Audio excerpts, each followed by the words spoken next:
Hey there, guys. How you doing today? We're doing a review on Batman vs. Superman, probably one of the biggest controversial movies this year. I'm here with my good friend, Tim, and he is a big DC fan. Tim?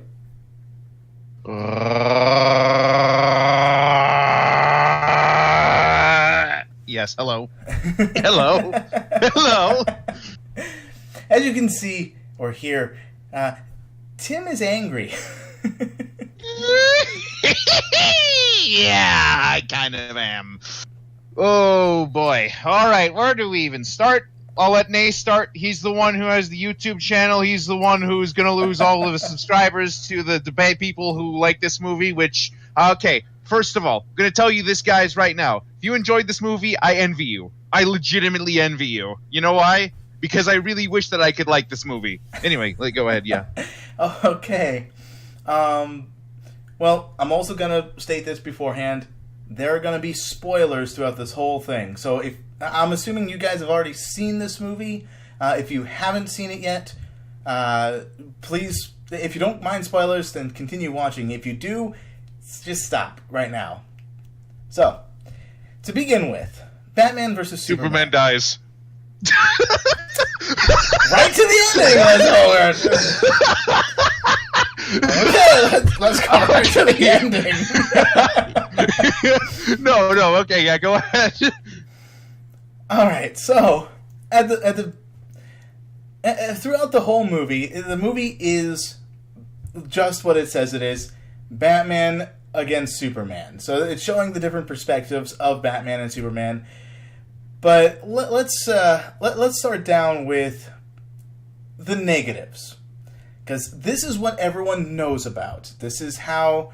This is basically what Tim's going to thrive on, and that is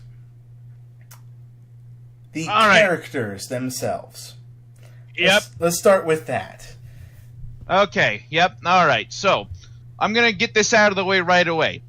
There wasn't this point onward, Supes was actually a little bit better portrayed than he was in Man of Steel, believe it or not, where he seems to be a little bit more careful with his actions. He seems to be a little bit less gung-ho and reckless, I guess you could say. Understandably so. Except towards the beginning, where he was kind of like, well, screw everyone else. I'm just gonna want to screw you, Lois. Oh, okay. Okay, yeah. That's what it's like later in the movie. That's how he started becoming, is what you were saying, Tim. But it's like at the beginning, I'm just like, my God, this guy's a jerk. Supes. The paw Kent I would have known would have broken his fist on your face. he would have like straight up decked you for behaving like that. I know, it's one of those things where it's like, I don't expect a paragon. I don't expect, like, okay, well, I do expect a paragon, but like I don't expect him to be a perfect individual, because that's part of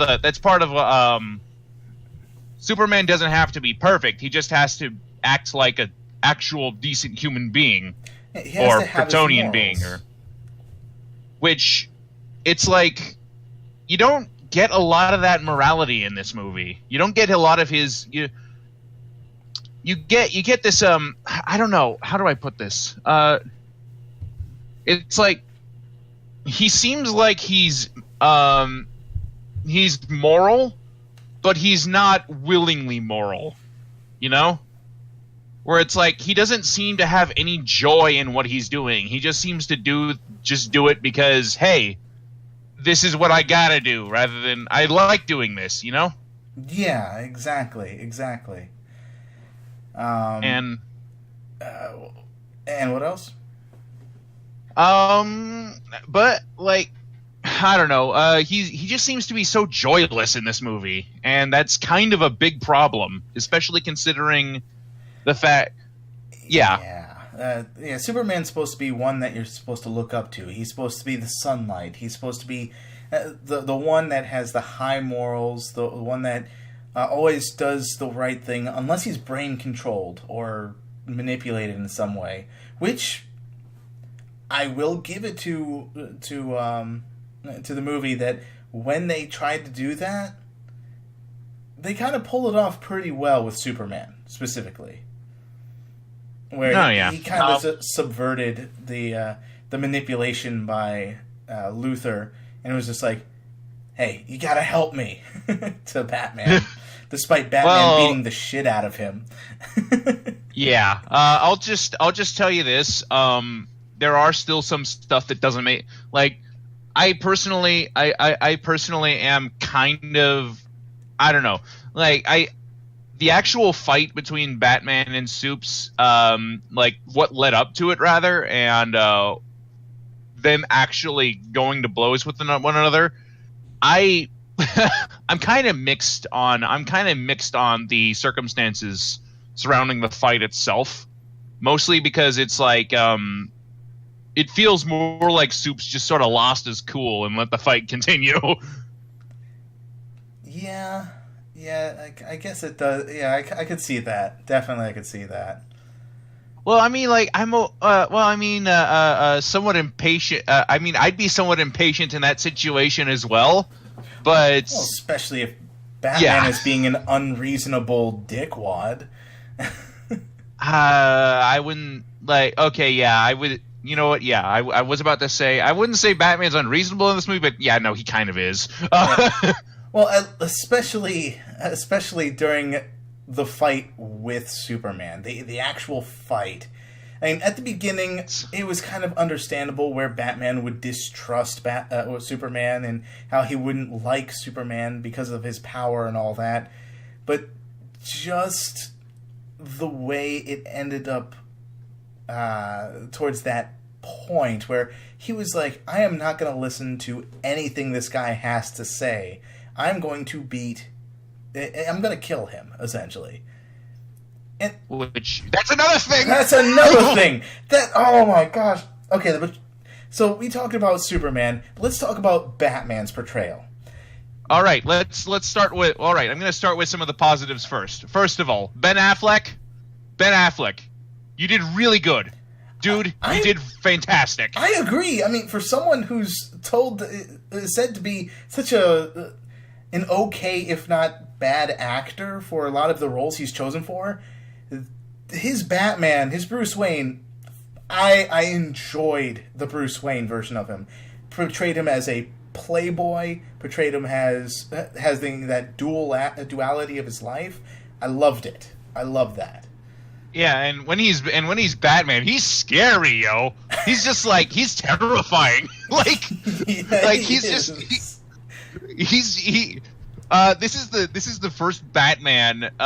This is one of the first Batman portrayals of Batman that actually sort of gets the scary factor down. Where, like 80s Batman, pretty good. I wouldn't say he's scary though, because he still kind of had this. He still kind of felt. He was a little bit more robotic. But that's the limitations of the suit he was in, so I give him that. And Nolan trilogy. I wouldn't say he was scary. He was awesome, but he wasn't scary. Okay, he would have been scary if he didn't talk like this all the time. Which they did get around that in this movie. I did like how they got around that. So did I. The voice changer. Everyone I talked to was wondering why they couldn't do a voice changer. Like the show Arrow, how Oliver Queen uses that voice changer. Yeah. I'm gonna get down to what I don't like about the Batman in this bit. Where, all right, I'm gonna preface this. When I say that I don't like the fact that Batman kills, I'm not entirely closed off to the idea. But even when he did so in the comics, very rarely when he did so in the comics, he had a sort of I get his mental state was extremely bad. Yeah. And like I think, and it's been told to me that it's possible that he's essentially going through this bit where after like a lot of the stuff has gone down in Gotham with centering around the Joker being, the Joker, and possibly like just all of his years in Gotham have sort of changed him, right? Mm-hmm. But the problem is that we don't see that. Like all we know for certain is this guy is just kind of blowing people up, like, hey, have a minigun. That's not Batman. Batman, stop shooting people with miniguns. Yeah, that was okay. Every time I saw him, it was the first time it showed. It was a weird dream sequence of the future, of a post-apocalyptic future with Batman as a survivor against Superman, who apparently had this army of people that were actually found out later to be Luthor's men. Yep. And he ends up getting tricked about the kryptonite, which, okay, that's understandable. You get your high hopes for this rare metal, and you get tricked for it. But how did he know it would glow green in his dream sequence? But then again, there was also...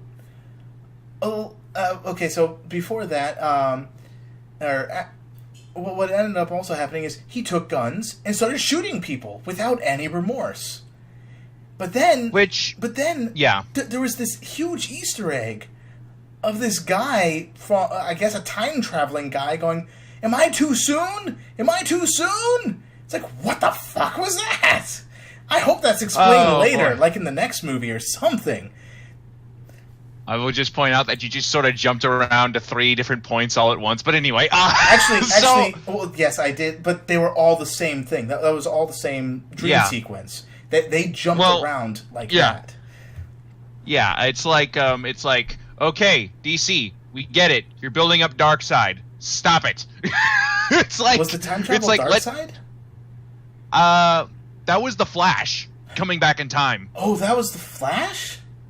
Yeah. Oh, that makes so much more sense. He had the symbol on his chest. I didn't see. I just saw a big white, blurry situation, and I'm thinking, Booster Gold, some other time traveler guys, maybe. Booster Gold would be way too light for this universe. Yeah, good point. I mean, that's a very good point. I don't want to see a grimdark version of Booster Gold. Please, no, stop. That would actually be kind of hilarious, because his backstory is kind of grimdark, despite his personality. If anything, if they're going to do a grimdark Booster Gold, I would say they need to do something along the lines of Guardians of the Galaxy with him, the Star-Lord personality. Yeah, unfortunately, there is no room for happiness in this DC universe. But anyway, okay, so let me just... Well, back on the original point, the Batman killing people thing. All right, so we've got... I understand. Post-apocalyptia, that makes somewhat more sense. Yeah. Like, if he was shooting people. You know why? Because, like, you know why. Because it's post-apocalyptia. There's not much... True. Like, you can justify that. Yeah, but that's true. But then it's after that. Current day. Current day, it's not... I would not say that's accept... Like, all right. The Batmobile. You're trying to get us to root for this guy. Yeah, the Batmobile. Okay, so... Let's just ignore the fact that these guys were criminals, all right? Yeah. Like, let's just, like, whether or not you believe that, whether or not we believe that or not, that's another thing. But Batman does not care about collateral so bad. Like, you could make an argument in Man of Steel, like, with Supes getting involved in a conflict that almost blew up the city, most of it you can make an argument that Zod would not have allowed the fight to be taken out of the city, right? Yeah. A lot of that could be justified, Batman is blowing things up left and right. He's got these dual miniguns that just pop out of his car, and he shoots people and their cars and makes the cars explode with the people in them. It's like that's like you're going around the streets of Gotham with those things? No, thank you. Yeah, what? Exactly. Oh, and that's basically the only times he's ever really shown the guns and killing people with that. But let's not forget about the other flaw the other major flaw that Batman in this movie had. Oh boy. The Bat brand. Oh boy. Oh boy. He okay. branded his victims with a bat symbol. Like cattle style branding. Like, okay, I'm gonna tell you this. This is the one that doesn't bother me nearly as much. Really? For one reason. Okay. This actually doesn't bother me very much. Because, like... okay, so it's a death sentence for these guys in prison, yeah. But at the same time, a lot of these guys... but at the same time, it's, Actually, I don't know what to think about it. Like, it doesn't bother me as much, but it's like... It's completely out of character, I think. It is out of character, yes, but at the same... If they were going for a darker Batman who is a bit more indirect with what he does, that would be Yeah, I don't think I would have... I mean, I was kind of indifferent with that as well, but at the same time, it's just... When has Batman ever done that? Has he? Never. Not to my knowledge, I've never seen him do that, but, like... It'd be, that would be one of those things where it's like, this is reserved for literally the worst people. Like, the worst. Yeah. Like he doesn't kill otherwise, but if he does that, it is possibly it is basically, Batman, as far as I can tell, his no kill policy is also down to the fact that he believes that people can be redeemed, whether he'll admit it or not. He believes people can be redeemed. If he does that to you, he's given up on you. Yeah, that's basically it. I mean, and they kind of explain it in the movie with Luthor's monologue about it, where all he had to do was push a few buttons to make Batman go onto this spiral of really hatred and vengeance towards Superman specifically. Yeah. And the signs were the Bat brand. The signs were the guy, what was his name? Willie? I forgot his name. Well, the dude, he has a W in his name. He has a W in his name. He was the guy that... I'm sorry for not remembering his name. You're probably just going to go scream at me down below if you're actually watching this. But he was... Basically, he lost his legs in the movie during the initial... The Man of Steel movie flashback in this one. Yep. And he was the one that had, like, the biggest hatred towards Superman, calling him a false god, and ultimately, essentially, blowing up a Congress hall. Which I don't know if that was actually... I don't know if he actually knew about that, I'll be honest. I didn't know... I don't know... I can't... an argument could be made that the guy in the wheelchair did not know that was Luthor's plan. That is true. That is very true. And honestly, I don't mind that being part of Luthor's plan at all. But, okay, yeah. So we've talked about the flaws of Batman. We talked about the upsides of Batman. We talked about the upsides and downsides of Superman. Let's get to the villain, Lex Luthor. Lex. Okay, well, I feel I should probably point out the fact that this is not actually Lex Luthor. This is Alex Luthor. Wouldn't that be Lex Luthor still? But Alex Luthor, basically, this This was his son, the son of the Lex we know. Really? Yeah. So this is an established character that where Lex Luthor had a kid, and he named him Alex Luthor in some other things. Pretty much, yeah. Like this is Alexander Luthor. He appeared in. He was like part of Earth 3. Alexander Luthor Jr. Basically. You see, I did not know that, so I'm thinking this is the actual Lex Luthor, the calm, calculating, and so I was really mad about that. The fact that they portrayed him more like the Joker. Thing is, however, this might just be a coincidence. This could very well be the same. I'm going to be honest. I'm going to be honest. Whether or not it's still dumb. It's still very dumb. Well, to your knowledge, Tim, Alex Luthor, did he have the kind of same calculating mindset, the calm presence? No, was he more of a crazy person? No, he was actually a hero. Oh. He was a hero, and he fought the Anti-Monitor, basically. Which, like I said, yeah, would still be way out of character at that point. Yeah, this is still so dumb. Well, okay, so if it is Alex Luthor, they made him a villain, which is stupid. If it's actually supposed to be Lex Luthor, who was the director again? It was Zack Snyder. Zack Snyder. If Zack Snyder, no, it's not Zack. It's Zack. Oh. No, that guy. Yeah. Oh, okay, Zack Snyder.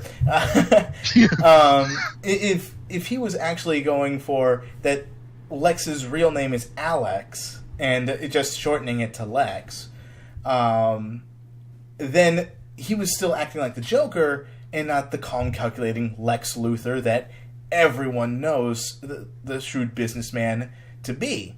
Now, I will admit, the one thing that they did right with him is the fact that he planned everything like 10 to 20 steps ahead, which was great. That part I did like. And I liked how they kind of took things from the beginning of the movie that they kind of showed, and they basically brought it back up towards the end of the movie, showing why that was relevant. It's like, hey, remember that thing?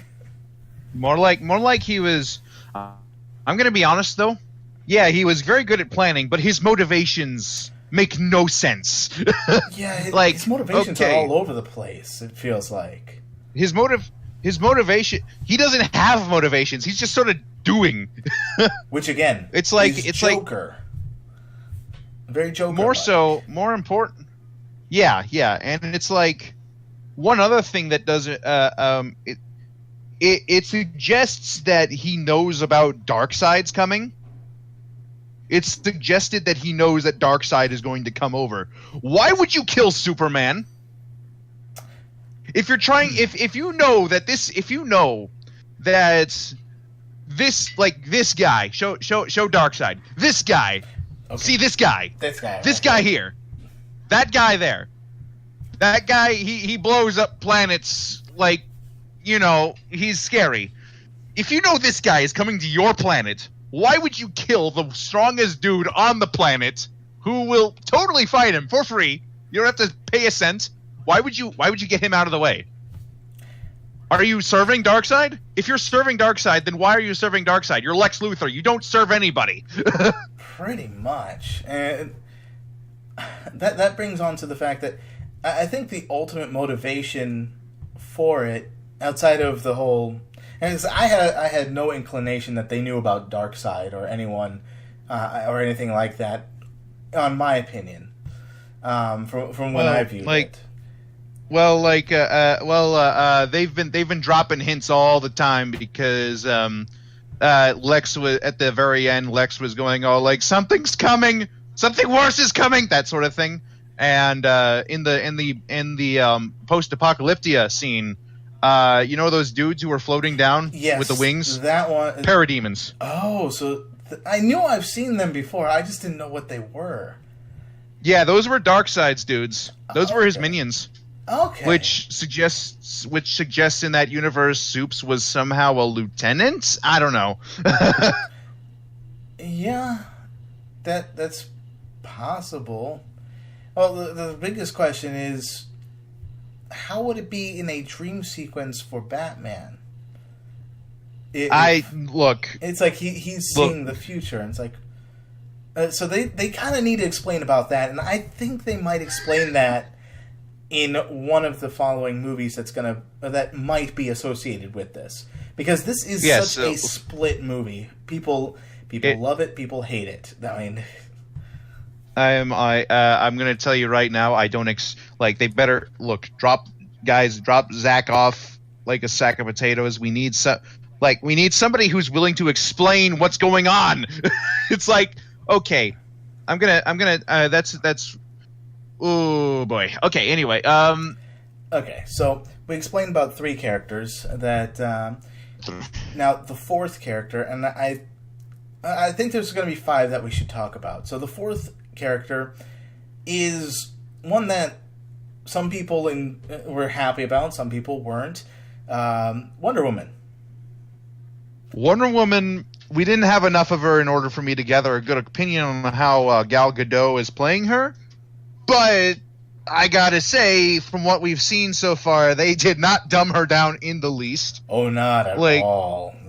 They are going pretty loyal to how Wonder Woman actually is supposed to work. Okay, that fight scene with her, they actually showed the lasso. Look, I'm going to tell you right now that I guarantee you Zach threw a fit about showing the lasso because suddenly they have, something that is more comic book. Somebody threw a fit over them putting the lasso in, and I am so happy they put the lasso in. Same here. I mean, you know how many if she ends up getting her own movie at some point, or even in the next movie where she'll have her own bigger role, you know how many comedic scenes you can have with that? It's like gotta show that bit from Justice League War where guys like, I cross-dressed in a Wonder Woman outfit. That guy. Yes, we need that guy in the movie. It's that one. It's like and don't worry. Those of you who haven't seen the movie, she don't judge. She's Wonder Woman. If you she don't stick care. Around. Yeah. Though I did like the duality between Wonder Woman and Batman in their civvies uniforms, especially at the beginning when they first met. That was pretty funny. Yeah, she seems to like I said, they're portraying her well. They're not reducing her character, they're not dumbing her down. They're just sort of, showing her as she's meant to be, which is good, which is rare with Wonder Woman these days. Yep. And I think that maybe when her movie comes out, because it has been announced, Nase. Okay. When her movie comes out, we'll be able to tell for certain how she's going to be. But I'm pretty confident that she'll be a good movie. She'll have a good movie. Well, I'm hoping that when the movie does come out, that it will either touch upon that World War background photo that they had, whether it was 1 or 2, I don't know. World War II, probably. Yeah, actually no. It was 1910. That was World War I-ish. Okay. Yeah. So possibly World War I era, which doesn't make too much sense because wasn't the background for her in World War II where she ended up getting a love interest? It's possible. It's possible that they'll be doing both. I don't know. Well, that's true. If she was in World War I, she was in World War II. So. It's why she was there, we don't know. We'll have to go see the movie when it comes out. Yeah, and especially if they're going to use the same actress. So far, from what I've seen, I'm kind of interested in seeing how they continue to portray Wonder Woman with her as the actress. Yep. All right. And like I said, there's not enough unfortunately, they didn't show her enough that I can really get much of an idea of how good they're doing with her. But so far, they're doing pretty good. Yeah, I agree. The gauntlets work. The gauntlets work. Oh, that was beautiful. It's like actually deflecting things. Yes, please. And then there was the shield. I don't know where that came from. The shield. Well, but it was had still shields, cool. Yeah. She's had shields in the comics. Those were cool. They're always cool. Oh, I meant like when she first showed up with her bracelets, I didn't see a shield on her, and then she had a shield on her. Oh, like, where'd that come from? I don't know. Hammer space. I don't. Okay. Yeah, right. Yeah, right. But then the final character, the big character in this movie, Doomsday.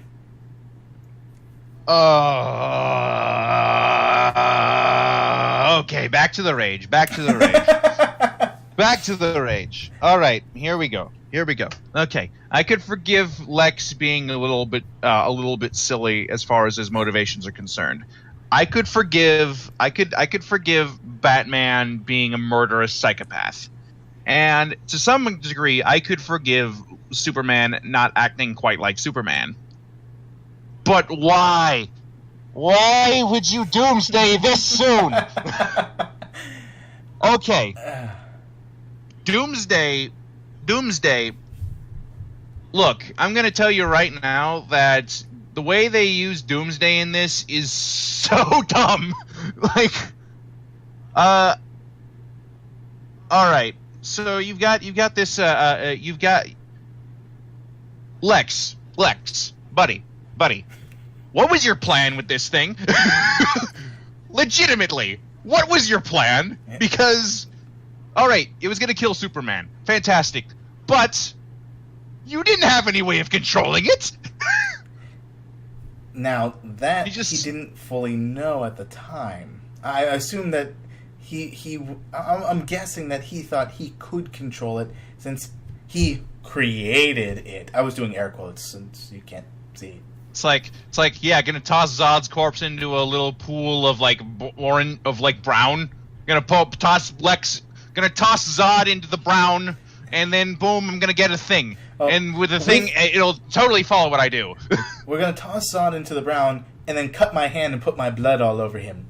Oh, Lex, you're so thoughtful.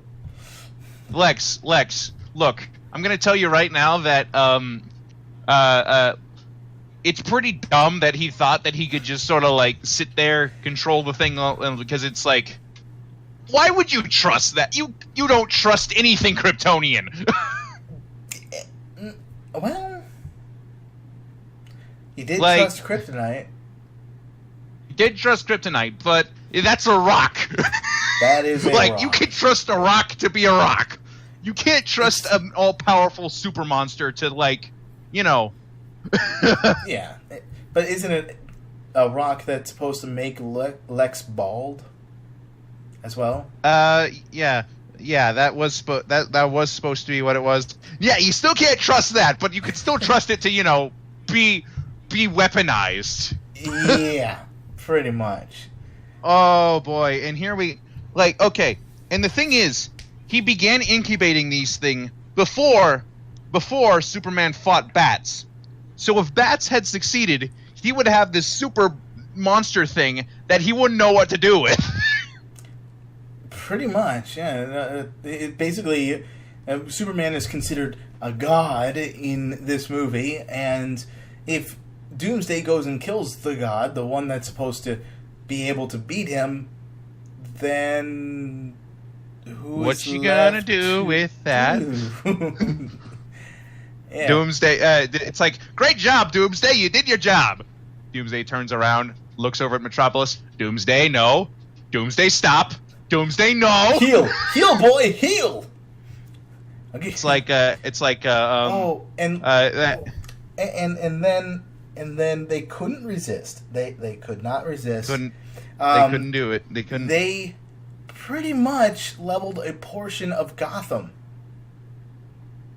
I just love that in the middle of the fight they're just sort of like, don't worry, most of it's abandoned. It's like, no, don't pull that now. I know for like you did not destroy you. It's like, okay, you got this massive portion of Gotham, right? Yeah. All of it's abandoned. Yeah. No. Yeah. Right. It's like, don't worry, it's all abandoned. It's like, Oh. have you seen what this thing's done? Mm-hmm. Especially after it got nuked in space with Superman. Well, yeah. It's like It's like, thank goodness everyone. Thank goodness the work hour is over and downtown is mostly abandoned. It's like, you've apparently never been to a large city before, have you? Yeah, right. People are not going to be in that. Well, then again, he does have a bit of pull with. Well, he doesn't have any pull with the police at this point, considering it's like the way he's been treating the villains and how much the police are just like absolutely hating Batman, and so is Clark Kent. Oh, that reminds me. Just finish your thought real quick, and then I'll state my what it reminded me of. All right, and I'm gonna tell you guys right now. Like I said at the beginning, they decided Superman had to die in this movie, despite the fact that he's only had 2 movies. It's like, all right, I'm gonna tell you this: the death of Superman needs to be something that you build up over the course of like maybe 3, maybe 4 movies, right? Mm-hmm. 4 movies. Yeah.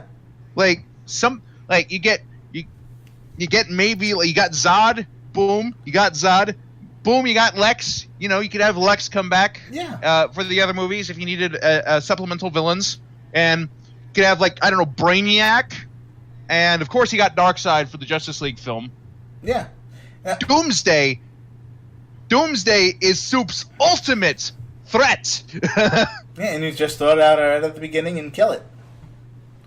Yep. Oh, there you it's go. like, and Doomsday isn't. I'm gonna say this: Doomsday as a character, yeah, you wouldn't need much.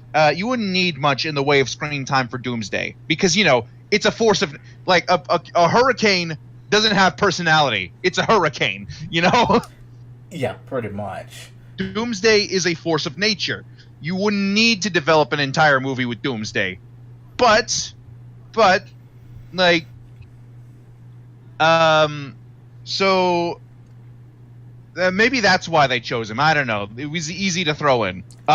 Maybe, yeah, but even still, It's like, okay, during when it was showing Superman basically dead, right after Doomsday got destroyed. Someone in the audience that I was with just yelled out during this very silent, very mournful scene, "It's comic books!" It's like, God damn it. It's like I would agree with that statement, but there's one problem with that. I actually literally cannot see them doing a resurrection plot in this universe. They've already done it. I can't. They've already started it. Oh, they have? Yeah, right at the... Really? Yeah, right. Remember where they threw the dirt on... where Lois threw the dirt onto Superman's thing and started walking away? At the very end, before the credits, it kind of showed Superman's coffin with the dirt on it, and the dirt started to rise. Yeah, true. They started the plot. But, like... Yeah, but, like, I don't know. It still seems pretty cheap. Like, it's too soon. What? That's what it is. What are they achieving here? It's like it doesn't seem like it serves the overall story at all. Oh, I think I know exactly what they're doing. They know that this plot is in the comic books. It's in the movies and TV show, the Superman animated series. So this is a very well-known plot. And they wanted to do it and get it over with. Where Superman dies and then resurrects because of Doomsday. It's like, but you don't necessarily have to do that until way later. Okay. You got comic book store. You've got literally thousands and thousands and thousands of stories, guys. Mm-hmm. Why did you go for this one first? Yeah. It's like... Brainiac. you know what? You could have done Brainiac. You know what? Like for this film, where he's like, I would have where it's like, thought Brainiac and Lex would have been the perfect combination of villains for this. yeah, it's like you've got it's like, or just Lex on his own. Actually, just put Lex on his own. Give him the suit. Look at the suit. Well, okay. Every time they try to do Lex on his own, for some reason they just end up failing in some way or other with the movies. It's like every time you see a Superman movie that has Lex on his own, it's just, you always hear all these bad things about the movie. Granted, you're hearing bad things about this movie, but for kind of different reasons. It's like look, but Lex in the suit would have been cool. Is my point. Where it's like, I agree. Hey, it's like DC goes like, hey, I hear you got Iron Man. Well, we got Iron Man, but he's a bad guy, you know.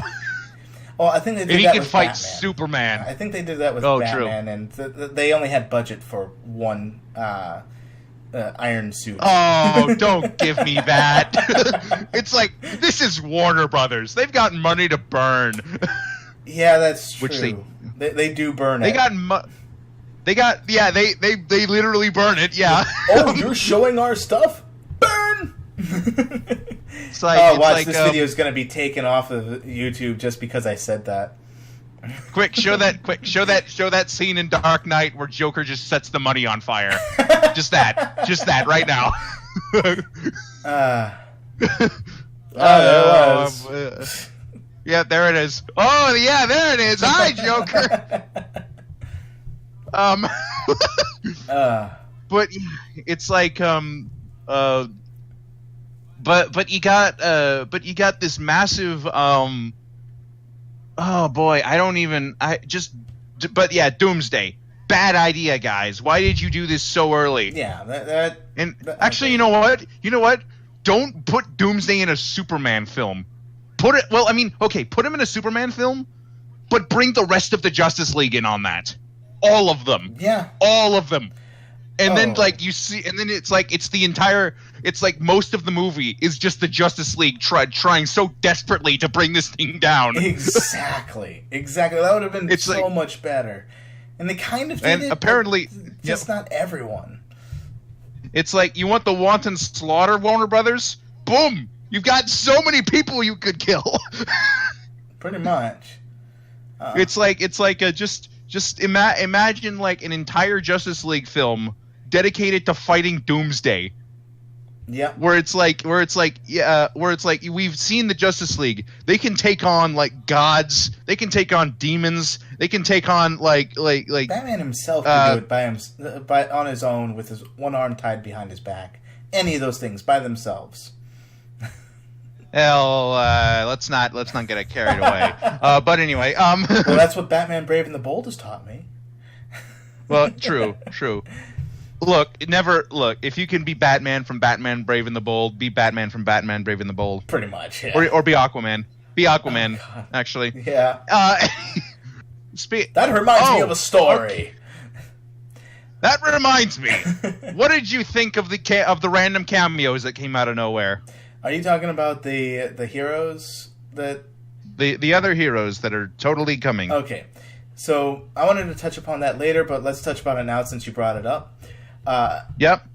I absolutely thought that particular scene where it showed them could have been cut out.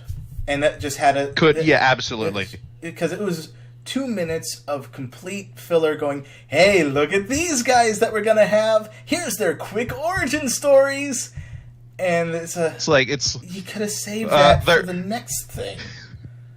They're quick, not exactly origin stories. Like you just have Aquaman like swimming out of a cave. He looks over the drone and he's like, get you. Oh, and he goes like, oh my god, natural light, boom. Nice Team 4-star artificial reference. Light. Yeah, it was pretty much. As cool as he looked, I still think. Oh, and then there's the Flash. It's that. Yeah, the Flash. It's just sort of like, yeah, I'm in a grocery store. I'm in a grocery store. I'm here to buy milk. Yeah, but on top of that, Oh, look. it's like, which? Oh, look, a mugging. Which Flash is it? I don't know. Because Do you know? I don't know. I'm really hoping it's not Barry Allen, in that they have the Barry Allen CW universe one still kind of linked up with this universe, because that would be pretty cool. It could be Bart. Ooh, it could be Bart. If it was Bart, that would make so much sense, actually. Okay, yeah. Let's hope for that. And then, yep. Then there was Cyborg. That was basically his origin story. That was so terrifying. It's like, so we got a dude on a wall, and we got a scientist trying to save said dude. Who is this scientist? We don't know. Who is this dude? We don't know. What is that thing in his hands? We don't know. What is it doing to him? We don't know. Just yeah. For anyone that has no idea who Cyborg is outside of Teen Titans, and you have no idea what his origin story is, if you see that clip, that's pretty much how he started off. He was a torso. He had some sort of accident that left him with only functional parts from his torso up. His arms were gone. And so his dad ends up giving him cybernetic pieces that bring him back to life, but as a cyborg. Simple enough. Hi, Cyborg. Yep. Cyborg. Who are you and what are you doing here? And general audiences, I am so sorry. Yeah, but in all, they could have so totally taken those pieces out, left it for the next movie to expand upon it a little better. It just felt way too rushed, way too jam-packed into that for those cameos, honestly. Yep. And just like everything about this universe is rushed. Yeah, that was my biggest complaint. Well, before we get to that, I'm going to say what I've kind of been holding off for the past 10 minutes. The thing that I wanted to say earlier. Mm-hmm. How the flippin' hell did Lex Luthor know exactly who Clark Kent and Bruce Wayne were? Oh, you're right. Yeah, I didn't think of that before, and it makes me mad. Okay, that just was like, you are fucking joking, right? Apparently, he's the Joker, isn't he? that is true. He was the Joker. It's like he's totally. It was one of the. Now I'm just sort of picturing that he just sort of threw those names out there to see if they stuck. Yeah, right. Like he's just sort of guessing, where it's just sort of like, worst case scenario, I look like an idiot, but I won't look like much of an idiot once you're dead, you know? Pretty much. But no. Yeah, that was a huge issue that I had. It's like, you never explain how you knew. And it's like yeah. That bothered me. Oh, another thing that bothered me. It's like, okay, so beginning of the movie, Superman is accused of killing a bunch of people, or through his actions getting a bunch of people killed.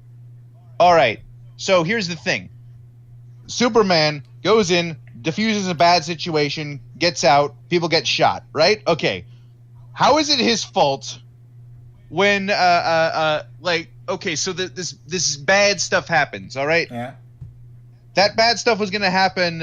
Whether or not he was there or not. Yeah. Oh. And like more so, they try and make it out like Lex framed Supes for the deaths of all these people. Yeah. Boop. It's like, yeah, they were shot with bullets. It's like it was Superman's fault. It was Superman's fault. It's like they were shot with bullets. It was totally done by Superman. It's like, well, not just that, but the whole Lois Lane trying to track down this bullet thing. It's like trying to figure out who had that bullet. It's like, okay, I guess that makes some sense. And she is an investigative journalist, and that's kind of one of the times Lois Lane felt like Lois Lane, but okay. It's like, hey, guys. Yeah, I have this crazy belief. I have this crazy realization. So you know how apparently Superman killed all those people with bullets? Why does he need a gun? Yeah, exactly. Exactly. It's like this guy, like, literally, he tanked a nuke. Why does he need a gun? Pretty much. Yeah, that's small stuff like that. But, okay. So, we talked about the characters. Now, let's talk about the next phase, the story, the overall movie as a storytelling movie. Remove the fact that these characters are iconic characters that already have an established background. So assume that they're not. Yep. So the way the movie was structured, how do you feel as it was? Even if it was its own film, I would not like. Okay, technically, it's a great film, technically, but like as far as cinematography goes, as far as like overall action is concerned, as far as like the stuff that makes a superhero film, right? Yeah. It's pretty great. Okay. But I wouldn't say that but like that's all technical side. That's all like technique, you know? Right. The technique that goes into the actual cinematography was incredible. Unfortunately, none of these people apparently know. Okay, one of these people knew how to write a story. Of the two writers, someone done screwed it up.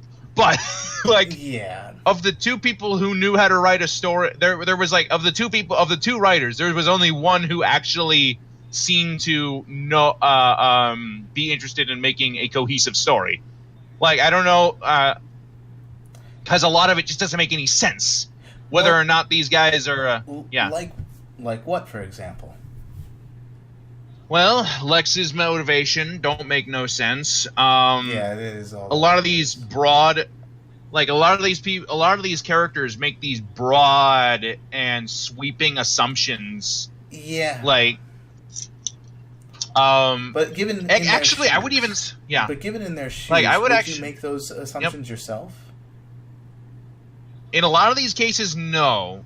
Like, it's like, you know, going back to the thing. Why would Superman need bullets? That doesn't make any sense. Or let's assuming that the government or Lex or whoever it was that ended up reporting this issue stated that they were shot with bullets. It's like, yeah. Well, okay, that's a fair point, but Soups himself, like, just there are a lot of bits in this movie where it feels like these people don't look. They're going. I don't know. I'm trying to figure out how to word this. Where it's like a lot of questions come up about whether or not Soups has a place in the world, and what his purpose, and should he and who he should answer to. But none of these questions are ever factored into the actual, like, there's it feels like it's trying to say something, but it doesn't say it, you know? Yeah, that is true. That is very true. The message of the movie itself ends up getting garbled into, hey, look, we got a big fight between Batman and Superman, and oh, what's this? Doomsday has appeared and Wonder Woman saves the day?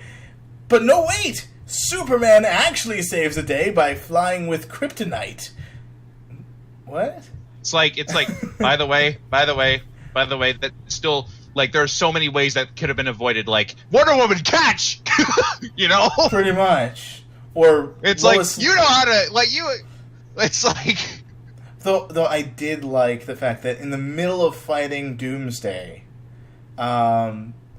Superman ends up stopping to hear Lois Lane's banging on the stone that she was trapped under. to go save the person. Probably not knowing who it was at the start. That is very Supes right there, but what could have happened, instead of Superman just jumping in to go get the kryptonite spear, he could have gone into the fight with Doomsday, told Batman, "Hey, the spear's over there!" just like, it's like, hold on, I'll hold him off, Batman, go for a swim. Basically.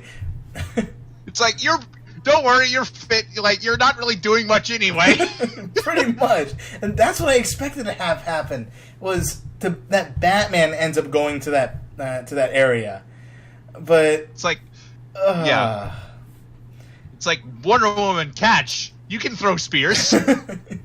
Well, he probably doesn't know that she can, but you can use this weapon. She's fighting like it's like she's fighting with a sword. It's like, here, have this. Yeah, exactly. It's like, Wendy, this is what you do. So, yeah, my biggest thing about the story, there was that issue, that big plot issue that I mentioned that we were just talking about.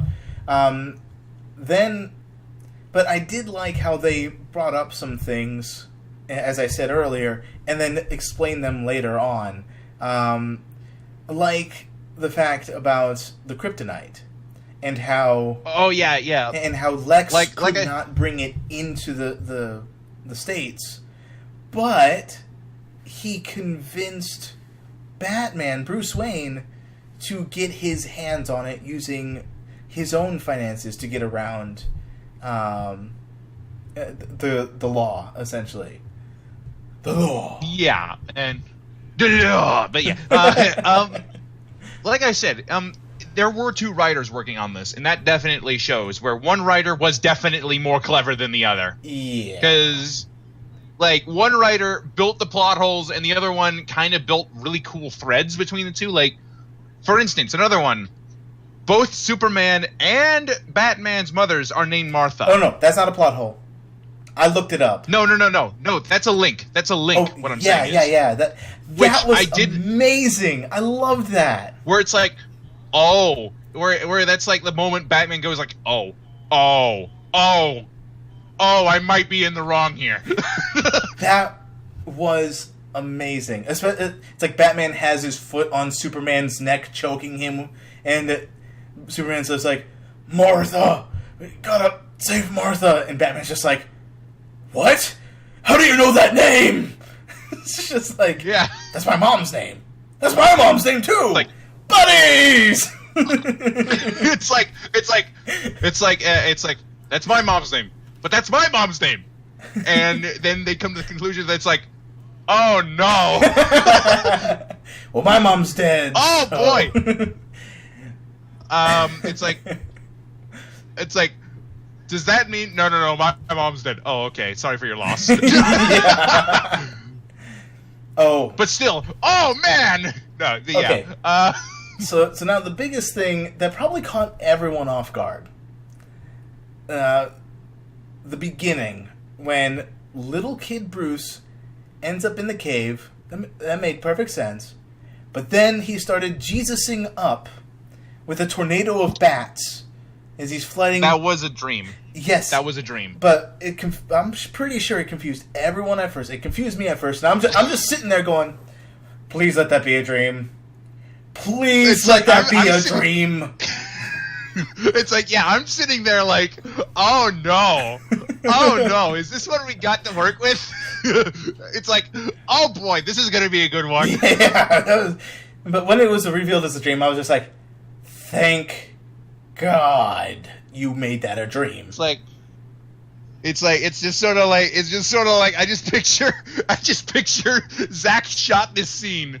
He's like, I'm gonna put it in. It's like, and literally everybody else on the production crew just sort of looks over at him and is like, no, don't. No. It's like, but why not? No. This is it's like he did it. What are we gonna do now? It's like we were wondering where he went with the kid actor who played Bruce.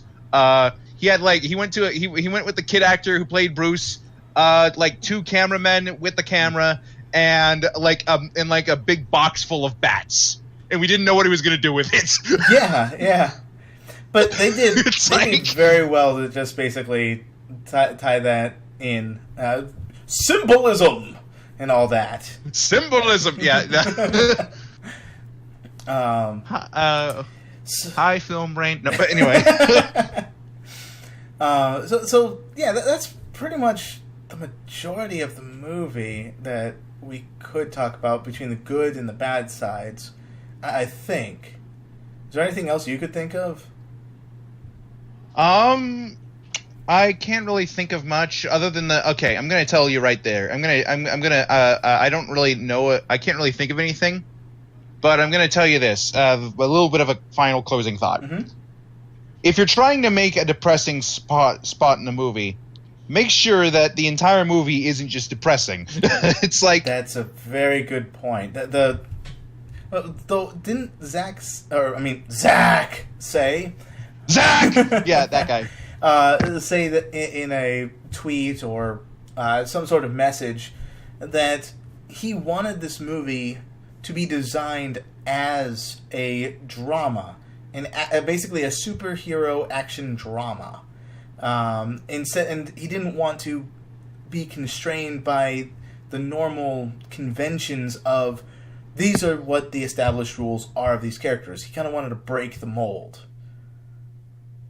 Well, breaking the mold is okay with your own people, with your own heroes. Like, okay, Zach, I'm going to tell you right now, what you're trying to do with these heroes doesn't work for who they are. Like, right? It's like, but I'm going to tell you right now, not every movie needs to be Watchmen. It's like, yeah, you made Watchmen. You can keep making Watchmen. Well, with your own people. Yeah, I mean, I did feel that this movie was just a very heavy drama, and then when it did kick into superhero action fight scene mode, it kicked in, and it was amazing. Like like I said, the action, incredible. Oh, like the cinematography, great. Yes. I just thought of what it made me think of. It's essentially a spy thriller superhero movie. Basically, but without any fun. Like, okay, it was like, it's like, moments. But it did have its playful moments. It had it. Alfred, entirely from Alfred, by the way. Love that. I loved Alfred. I know who that actor is. I gotta look up who that guy was. I can't remember off the tip of my tongue who he was, but I liked him as Alfred. He is the best, yes. He is one of the best Alfreds, but like, I still need to have the Batman. You gotta go be the Batman, that guy, you know? Yeah. It's like, let me tell you something, Master Wayne, that guy. You know? Hi, Aaron. Let's see here. I am actually looking it up right now. IMDb. Thank you. Some men will just want to watch the DC universe burn.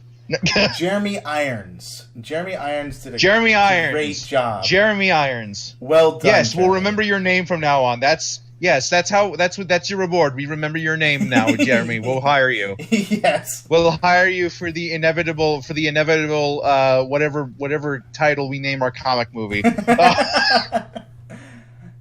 You can be you don't worry man. We got your back. Yeah. And so overall very okay, so as closing statements then, let's see here. Let's go with the rating system, since this is essentially technically my first together review. So, on a scale of 1 to 10, or 1 to 10 stars, 1 being absolute horribleness, 10 being amazing, almost perfection, given what we discussed, how would you rate this film? There is so much that makes me mad in this film. There's a lot that makes me. There is some that I will say this. There is some that offsets that, and I do like some of it. Keyword some. Yeah. But the stuff that makes me mad is permanently damaging to your film universe. It is permanently damaging to the future of the DC universe in film. Therefore, keeping in mind the fact that it is technically impressive and the fight scenes are extremely good and the casting was actually pretty great, well, except for one person, Lex. Actually, yeah. I'll tell you exactly who that was. And keeping that, yep. That was Jesse Eisenberg. Jesse, man. Jesse, buddy. Jesse. Man. All right. I'm going to tell you one thing really quick right now. You want to be in the DC universe? Play someone who isn't Lex Luthor. Because I can see you being great as your own dude. As someone that you have, as someone like you take up someone who hasn't been in film before. Take up like, I don't know. Trying to think of someone who would be really good for him. Well, you have any ideas? Honestly, someone that has been on the big screen before. I would say Joker would be a great fit for him. He fit that kind of personality quite well. Maybe like, okay, like a little bit off topic, but he should play. But you know that bit in like the animated Batman movies where Tim Drake got turned into like the Joker, basically. Yes. Him. Do that. Oh, do that. Tim Drake. That Joker. Would be so good. Oh, that would be really good. Yeah. But man, Jesse, you're great in a lot. You are a great actor, and I hate to say it, but you are the worst Lex Luthor who has ever been Lex Luthor. Yeah, I've got to agree a bit. He kind of had the personality a bit wrong, but that could have been direction. That could have been the direction that you were told to go into. So True. I'm not going to put full blame on you. It's just I'm sorry that it ended up happening that way. Like, man, dude. All right, I'm going to tell you right now. If you want to be Lex, just get a better director. Can you tell how professional we are? We just went on a huge tangent away from the star rating. Don't yet. Nase, edit this, Nase. Edit it. I probably will. Edit it, Nase. Anyway, yeah. Maybe. But like, all right, star rating.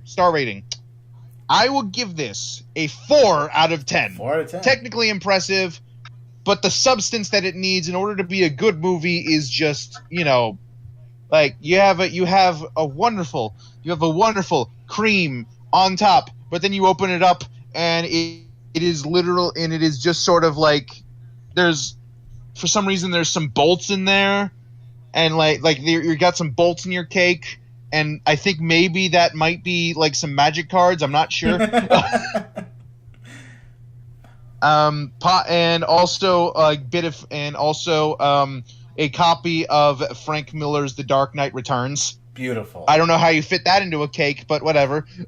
Hey, if he can make that cake and eat it too, all more power to him. Oh boy. Well, he can't eat this because there's comic books in it. Go ahead. Okay. So, for me, the superhero action scenes were amazing. I really enjoyed the spy thriller portion of it, as well as how everything kind of tied together from beginning to the end. I didn't like the fact that they're doing the whole Superman death and revival thing. But I did like, and I didn't appreciate how it felt like it was all being rushed at the same time going slow. So I would have to say a 5 out of 10, honestly. And it's also I'm keeping in mind about the whole reactions of the audiences. There is a huge split. When I was in the theaters, at the very end, when the credits started rolling, people were applauding the movie, but I know it wasn't the whole theater. It felt like it was just half the theater, because there are people in my movie theater area that do just clap at the very end of the movie that they really liked. So I know my dad really enjoyed the movie. I was kind of 50-50 on it, because there was its downsides and there was its upsides, as Tim pointed out. I'm actually surprised Tim gave it a 4 out of 10. My rage against the movie, if it was a couple of days ago, it would have been an easy 3 out of 10, but yeah. All right. Well, so in total, I think with what Tim and I have done, a 4 out of 10, a 4.5 out of 10 is exactly the rating that we give it. It's probably better than what Rotten Tomatoes has. I don't know what it looks like now. So, would you recommend this movie? As someone who respects the DC universe, no, I cannot recommend this movie. All right. Myself, I would recommend to go see it once to form your own opinion, because it is so split down the middle. But if you are an avid DC goer, I'm agreeing with Tim on this one. Don't go to see it. Your favorite characters are kind of misportrayed. Morality's out the window kind of thing with some of them. So you want a good, and I'm going to tell you guys right now, you want a good Superman movie, go look up Superman versus the Elite. Was that animated? It was an animated film. Go look up Superman versus the Elite. It kind of touches on some of the same subjects in this film, but way better. Also, look up for comic stuff. Look up Dark Knight Returns. Back when Frank Miller was not crazy, and also look up what was it called? World's Finest. Batman and Superman, World's Finest. Because that one's fun. That one is very fun, both comic and film. Well, you heard it straight from the DC guy himself. DC fanatic himself. Also the first 30 minutes of Superman Doomsday. If you want to see Doomsday, that's how you do Doomsday. Maybe not the last bits, because the last bits were kind of insert that clip of Lex Luthor's straddling of the Superman clone here. I'll have to find these clips just for. But that's really about it. And so, any closing statements? I am so sorry to you, Henry Cavill. You could be a great Supes. Unfortunately, you're not allowed to be. Oh. Well, love it, hate it, or just give an indifference about it. Giving it a 4.5 out of 10, and we'll see you all in the next video. Yep. Bye. What the hell does 4.5 mean?